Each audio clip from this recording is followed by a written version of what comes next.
మునీంద్రుల వారు భూలోకానికి చేరవేస్తానని చెప్పిన మాటని సూత మహాముని శౌనకాది మహర్షులకు చెప్పారు. ఈ విధంగా చెప్పగానే నారద మునీంద్రుల వారి వలన ఎవరైనా ఈ వ్రతాన్ని తెలుసుకున్నారా, తెలుసుకొని ఈ వ్రతాన్ని ఆచరించారా, ఒకవేళ ఆచరించినట్లయితే వాళ్ళు స్వామివారి యొక్క అనుగ్రహం వలన వారు చెప్పినట్లుగానే సుఖ సంతోషాలతో ఉన్నారా, వారి దారిద్ర్యం మొత్తాన్ని కూడా పోగొట్టుకున్నారా, ఈ విధమైనటువంటి ప్రశ్నలు వేయగానే సూత మహాముని చెప్పనారంభించారు. పూర్వము కాశీనగరములో ఒక పేద బ్రాహ్మణుడు ఉండేవాడు. ఆయన నిత్యం కూడా ప్రతి ఇంటికి వెళ్ళి భిక్షాటన చేస్తూ కూడా తన రోజువారీ ఆహారాన్ని కూడా సంపాదించుకుంటూ ఉండేవాడు. ఈ విధంగా ఉండగా ఒకనాడు తనకున్న పరిస్థితిని చూసి ఒక్కసారిగా బాధపడ్డాడు. ప్రతి నిత్యం కూడా భిక్షాటన వెళ్తూనే నేను ఉండాలా, నా జీవితం మొత్తం కూడా ఈ భిక్షాటన చేస్తూనే గడిచిపోయేటట్లుగా ఉంది, నేను సంపన్నున్నయ్యే యోగ్యం నాకు లేదా, ఆ భాగ్యం నాకు కలగదా అని ఆలోచిస్తూ బాధపడుతూ ఉన్నాడు. ఆ మహావిష్ణువు ఈ పేద బ్రాహ్మణుడి యొక్క బాధను చూసిన వాడి ఒక వృద్ధ బ్రాహ్మణుడి వేషంలో వచ్చాడు. వచ్చి ఈ పేద బ్రాహ్మణుడి దగ్గరకు వచ్చి ఈ విధంగా అన్నాడు, ఓ బ్రాహ్మణోత్తమ, ఏదో విచారంగా ఉన్నావు, ఎంతో బాధగా ఉన్నట్టుగా కనిపిస్తూ ఉన్నావు, నీ విచారముకు కారణం ఏమిటి, నీ బాధకు కారణం ఏమిటి అన్నారు. ఈ విధంగా పేద బ్రాహ్మణుడు అన్నాడు, నేను కాశీనగరంలో చాలా కాలం నుంచి ఉంటూ ఉన్నాను. ప్రతినిత్యం కూడా ప్రతి గృహానికి వెళ్ళి మేము భిక్షాటన చేస్తూ నా కడుపుని నేను నింపుకుంటూ ఉన్నాను. ఈ విధంగా నేను ఎంతో కాలం నుంచి చేస్తూ ఉన్నాను, కానీ నా జీవితం మొత్తం కూడా ఈ విధంగానే ఉన్నది. నేను సంపన్నుణ్ణి అయ్యేటువంటి భాగ్యం నాకు లేదా అని నేను బాధపడుతూ ఉన్నాను. కనుక నా దారిద్ర్యం మొత్తాన్ని కూడా పోగొట్టేటువంటి ఏదైనా ఉపాయం ఉంటుందా అని ఆలోచిస్తూ ఉన్నాను, చింతిస్తూ ఉన్నాను అని చెప్పారు.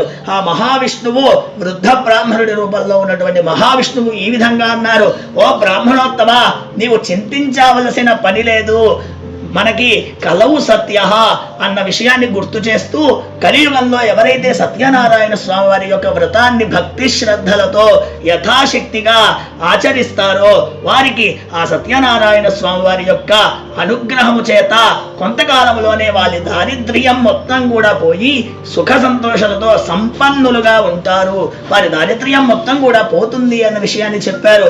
చెప్పగానే ఆ బ్రాహ్మణుడు ఈ విధంగా అడిగారు, మరి దానికి నేనేమో రోజు నిత్యం భిక్షాటన చేస్తే గాని గడవని బతుకున్నది, ఈ విధంగా ఉన్న నేను ఏ విధంగా స్వామివారి యొక్క పూజకు కావాల్సిన సామాగ్రి అయినా నేను కొనుక్కోగలనా, నా పరిస్థితి ఇది అని చెప్పగానే నువ్వు మనస్సులో భక్తి శ్రద్ధలతో స్వామివారిని భావించి స్వామివారిని యొక్క నమస్కారం పెట్టి ఈ విధంగా అనుకో, స్వామి నీ వ్రతాన్ని నేను ఆచరించాలనుకుంటూ ఉన్నాను, కనుక దానికి కావాల్సిన పూజా సామాగ్రి కూడా నీవే నాకు ఏర్పరచు అని స్వామివారిని భక్తి శ్రద్ధలతో కోరుకోమని చెప్పారు.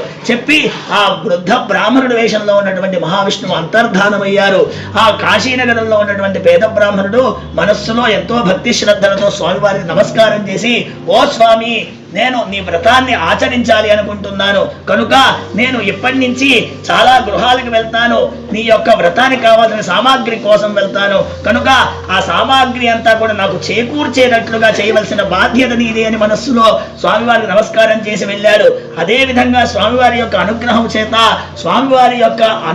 చేత దయ చేత ఆ బ్రాహ్మణుడికి స్వామివారి యొక్క పూజా సామాగ్రి అంతా కూడా వారందరూ కూడా సమకూర్చారు.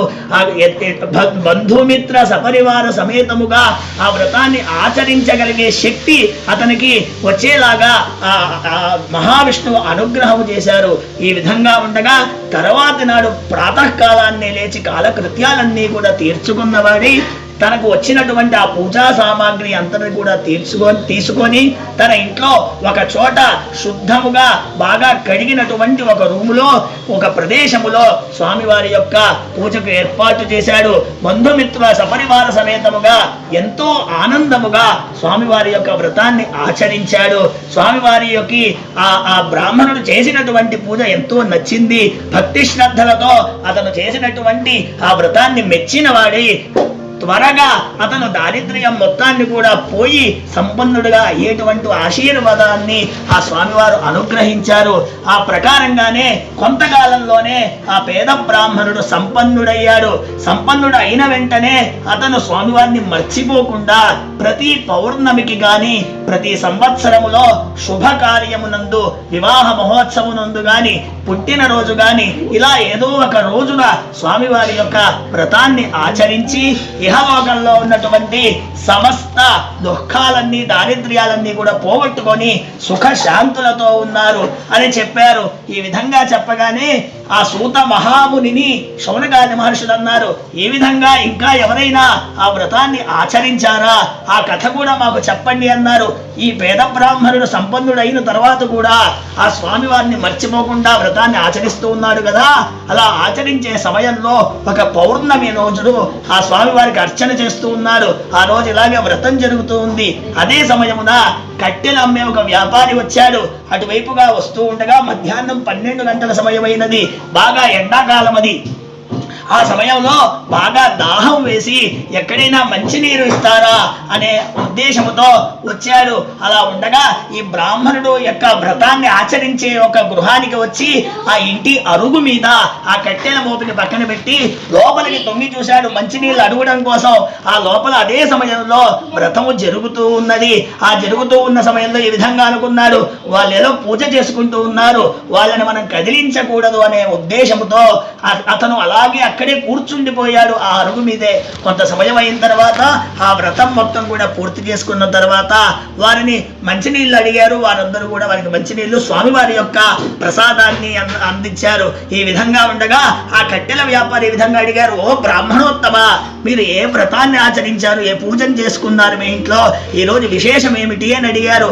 ఆ విధంగా అడగగానే ఆ బ్రాహ్మణుడు ఈ విధంగా చెప్పునారంభించారు, నేను ఎంతో దారిద్ర్యం అనుభవిస్తూ ఉండగా ఒక మహానుభావుడు వచ్చి నాకు ఈ విధంగా చెప్పారు, నువ్వు ఈ వ్రతాన్ని సత్యనారాయణ స్వామి వారి యొక్క వ్రతాన్ని ఆచరించినట్లయితే నీవు తొందరగానే సంపన్నుడు అవుతావు, నీ కష్టాలన్నీ కూడా పోతాయి అని చెప్పారు.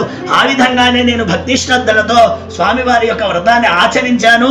అదే విధంగా స్వామివారి అనుగ్రహం చేత నేను ఈ స్థితికి వచ్చాను, ఒక ఇంట్లో ఉండగలుగుతున్నాను, స్వగృహంలోకి వెళ్ళగలిగాను అనే విషయాన్ని చెప్పగానే ఆ కట్టెలమ్మే వ్యాపారి కూడా మనసులో అనుకున్నాడు, నేను కూడా ఈ కట్టెలమ్మే యొక్క ధనంతో స్వామివారి యొక్క అనుగ్రహం చేత నేను కూడా తొందరగా సంపన్నుడవ్వాలి అనే మనస్సులో స్వామివారికి నమస్కారం చేసుకొని ఈ విధంగా అనుకున్నాడు, ఈ కట్టెలమ్మే ధనంతో, ఈ కట్టెలు అమ్మడం వల్ల ఎంతైతే డబ్బులు వస్తాయో ఆ ధనంతో స్వామివారి యొక్క వ్రతాన్ని ఆచరిస్తాను అని మనస్సులో కోరుకున్నవాడి సంపన్నులు అందరూ కూడా ఉండేటువంటి ఆ నగరంలోకి ప్రవేశించాడు.